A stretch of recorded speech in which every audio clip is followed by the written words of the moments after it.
গ্রামীণ উন্নয়ন দপ্তরে 81,839 কোটি টাকার কোনো সঠিক হিসেব এখনো পর্যন্ত আমরা পাইনি, যা গ্রামীণ কর্মসংস্থান সৃষ্টির জন্য বরাদ্দ হয়েছে। বিনিয়োগের অভাব ও কেলেঙ্কারি, কয়লা, বালি, রেশন দুর্নীতির মতো একের পর এক কেলেঙ্কারি রাজ্যে নতুন বিনিয়োগের পরিবেশকে নষ্ট করেছে, ফলে নতুন কাজের সুযোগ তৈরি হচ্ছে না। সুতরাং এই অভিযানের লক্ষ্য আদর্শ সেটা হচ্ছে চাকরি চায় বাংলা।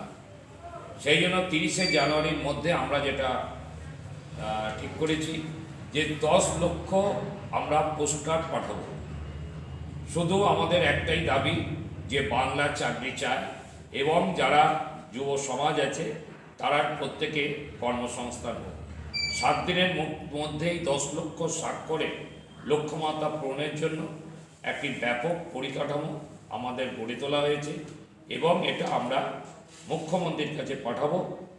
তার সাথে আগামীকাল 26শে জানুয়ারি আমরা সবাই জানি, সেই দিনটাকে শ্রদ্ধা জানিয়ে ব্যান্ডেল মোড় থেকে খাদিনার মোড় পর্যন্ত একটা বিশাল বর্ণাঢ্য শোভাযাত্রা আমাদের ভারত মাতার প্রতিকৃতি নিয়ে সেই রাস্তা পরিক্রমা করবে।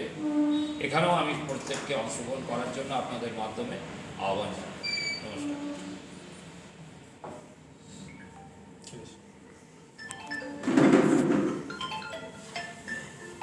হ্যাঁ বলো।